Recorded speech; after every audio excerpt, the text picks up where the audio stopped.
વિવેકી અવિવેકીનું. સ્વામિનારાયણ હરિ સંવત 1876ના માક્ષર સુધી 9મીને દિવસ શ્રીજી મહારાજ શ્રી ગરડા મધ્યે દાદા ખાચરના દરબારમાં વિરાજમાન હતા અને સર્વ શ્વેતવસ્ત્ર ધારણ કર્યા હતા અને પોતાના મુખારવિંદની આગળ મુનિ તથા દેશ દેશના હરિભક્તની સભા ભરાઈને બેઠી હતી. પછી શ્રીજી મહારાજ બોલ્યા, જે આ સત્સંગમાં જે વિવેકી છે તે તો દિવસે દિવસે પોતાને વિશે અવગુણને દેખે છે અને ભગવાનના ભક્તને વિશે ગુણને દેખે છે અને ભગવાનને સાધુ પોતાના હિતને અર્થે કઠણ વચન કહે છે તેને પોતાના હિતકારી માને છે અને દુઃખ નથી લગાડતો, તે તો દિવસે દિવસે સત્સંગને વિશે મોટપને પામે છે. અને જે અવિવેકી છે તે તો જેમ જેમ સત્સંગ કરે છે અને સત્સંગની વાત સાંભળે છે તેમ તેમ પોતાને વિશે ગુણ પઠે છે અને ભગવાનને સંત એનો દોષ દેખાડીને એની આગળ વાત કરે છે.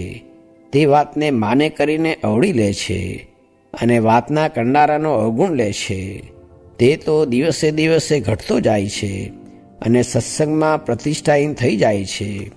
માટે પોતાને વિશે જે ગુણનું માન તેનો ત્યાગ કરીને શૂરવીર થઈને ભગવાન અને ભગવાનના સંતને વિશે વિશ્વાસ રાખે તો એનો અવિવેક ટળી જાય છે અને સત્સંગમાં મોટપને પામે છે. ઇતિ વચનામૃતમ. એવી રીતે ગરડા પ્રથમ પ્રકરણનું 6ઠું વચનામૃત જે તે થયું.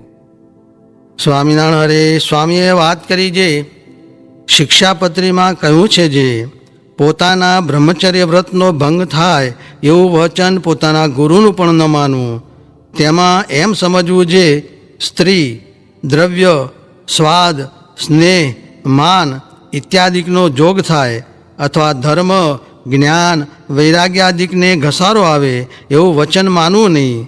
અને સત્સંગની પ્રથામાં તો આજ્ઞા મુખ્ય છે. તે ઠેકાણે તો એમ સમજવું જે બહુધા રુચિ અનુસારે જ પ્રેરે છે ને પ્રેરાય છે ને સનકાદિકને જોડીએ તો ન જોડાય ને મરીચ્યાદિકને મુકાવીએ તો પણ મૂકે નહીં ને ભરતજીને વિઘ્ન થયું તો પણ પાછા સ્મૃતિએ ઝાલ્યા. એમ મોટાના શબ્દ પેઠા હોય તે સહાય કરે છે.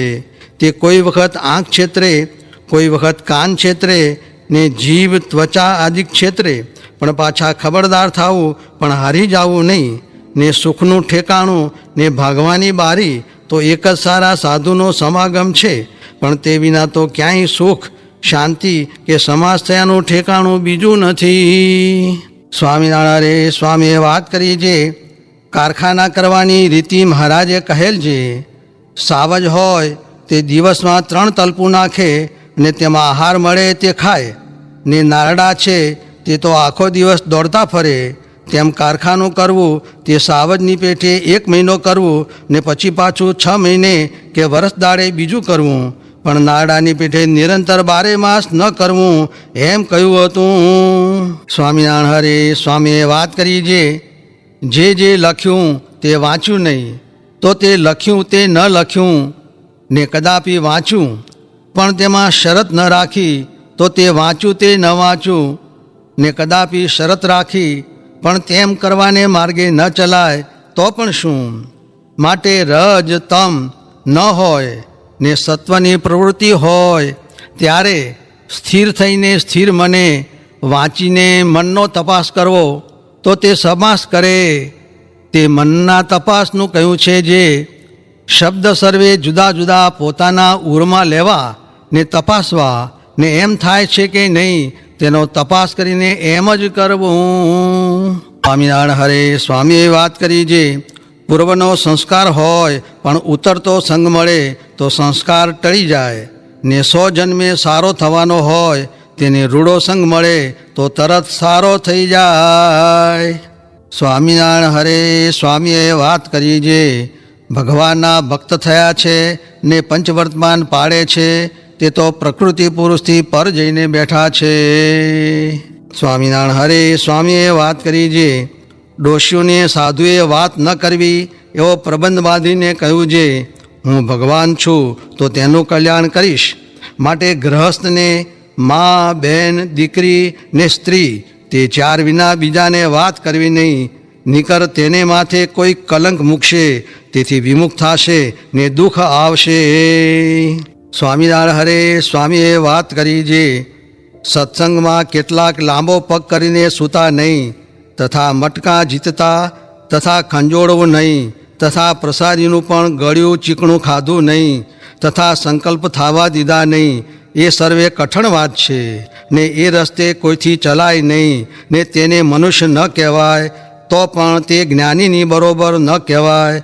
ને દેશકાળ લાગ્યા ને થાળ બીજે ગયો, ત્યારે જેની આગળ ઊંચે શબ્દે બોલાય નહીં, તેને વચન કયા. સ્વામિનારાયણ હરે સ્વામીએ વાત કરી છે, કોઈ કહેશે જે મને જેમ છે તેમ કહો, હું એમ કરીશ. પણ મોટા હોય તે એમ જાણે જે મોઢે કહે છે, પણ આનાથી થશે નહીં. ને કોઈ મોઢે કહે નહીં, પણ તેનું જાણે જે આ મોઢે કહેતો નથી, પણ તેનાથી થશે. સ્વામિનારાયણ હરે સ્વામીએ વાત કરી છે, ભગવાન રાખવામાં બે દુઃખ છે, જે ખાવા ન મળે ને માર પડે, તે તો અમારી વારીમાં હતું. ને હવે અવિદ્યા હતી તે તો નાશ થઈ ગઈ છે, ને મારતા તે પગે લાગે છે, ને કેટલાક કુળે સહિત નાશ થઈ ગયા. હવે તો ક્યાંય જાયગા નથી, એટલે સત્સંગમાં અવિદ્યા આવી છે. તે માહોમાહી વેર કરે છે, ને મળે તે પણ ગરાશની પેઠે મળે છે.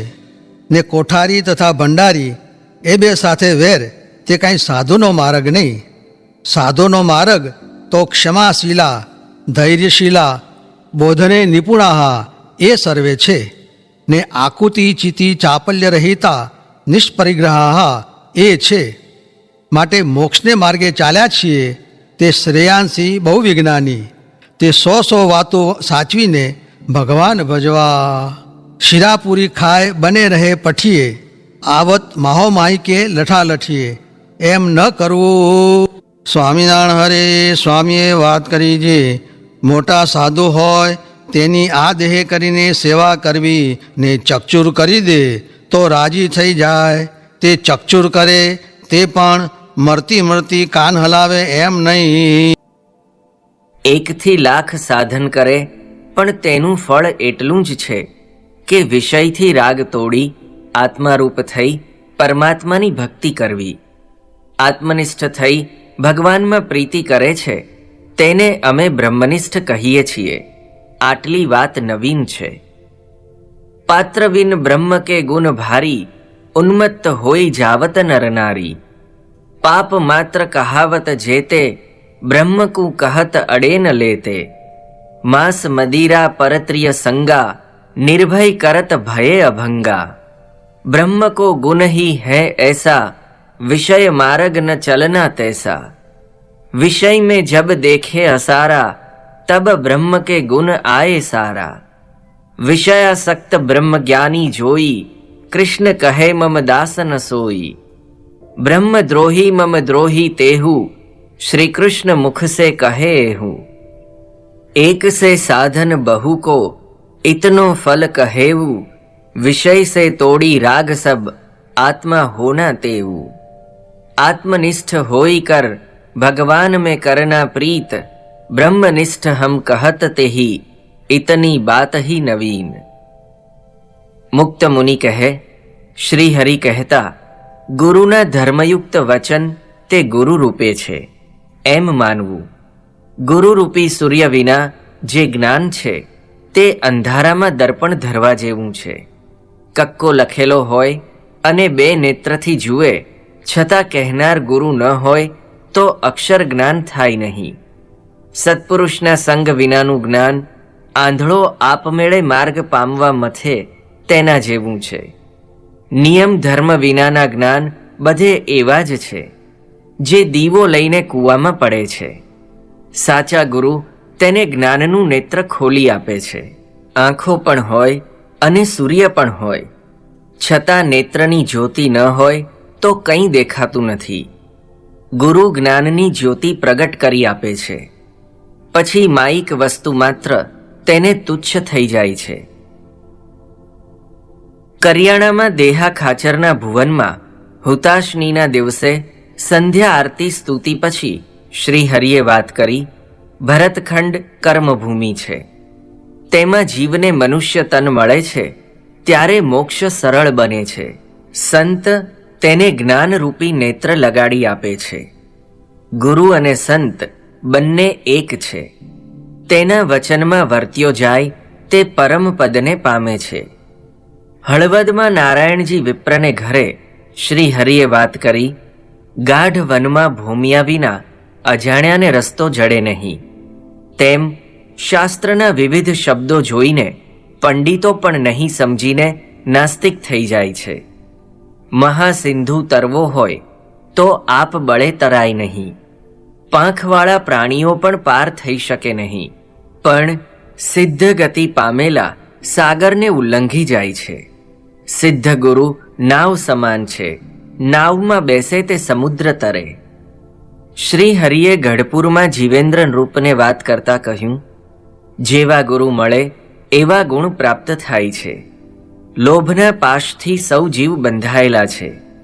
ભવબંધન કરાવનારો લોભ છે. સાચા ગુરુના જ્ઞાન વિના ભવબંધન ટળતું નથી, અને મનુષ્ય સંસારના બંધનને મહાનિધિ માનીને ચિંતામણી તુલ્ય શરીરને ખોઈ બેસે છે. ભવબંધન દૂર ન હોત, સાચે ગુરુ કે જ્ઞાન બિન, ચિંતામણી તન ખોત, ભવબંધન માનત નિધિ મહા. શ્રી હરિએ ભૂપને કુશલ કુંવરબાઈની વાત કરતા કહ્યું, સત્યને જાણ્યા વિના રાણીએ પોતાના રાજ્યમાં ધન નારીમાં બંધાયેલાને ગુરુ કરી રાખ્યા અને તેનાથી મોક્ષ માન્યો હતો.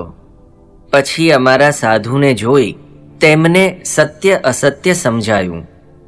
રાણીએ સંસારથી બંધાયેલા કથાકારને કહ્યું, મને એ વાતનું આશ્ચર્ય છે કે સ્ત્રી ધનમાં બંધાયેલા ગુરુ હોય તે બંધાયેલાને કેવી રીતે છોડી શકે?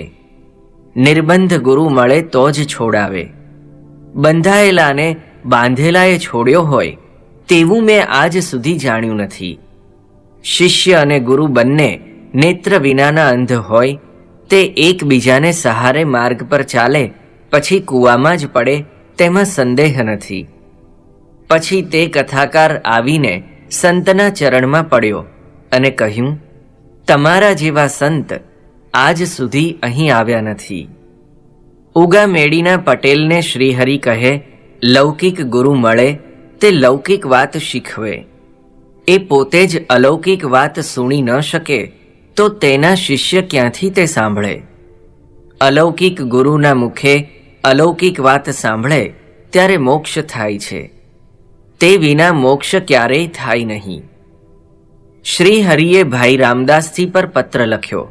એમાં કહ્યું, સ્ત્રી, ધન અને પંચ વિષય પર જેને તાન હોય તે કુસંગી ગુરુ છે. એવાનો યોગ થાય તો મુમુક્ષુની શુભમતી પલટાઈને અશુભ થઈ જાય છે. વિષયી ગુરુ તો પથ્થરની નાવ જેવા છે. તે પોતે તો ડૂબે છે પણ પોતાને વળગેલાને પણ ડૂબાડે છે.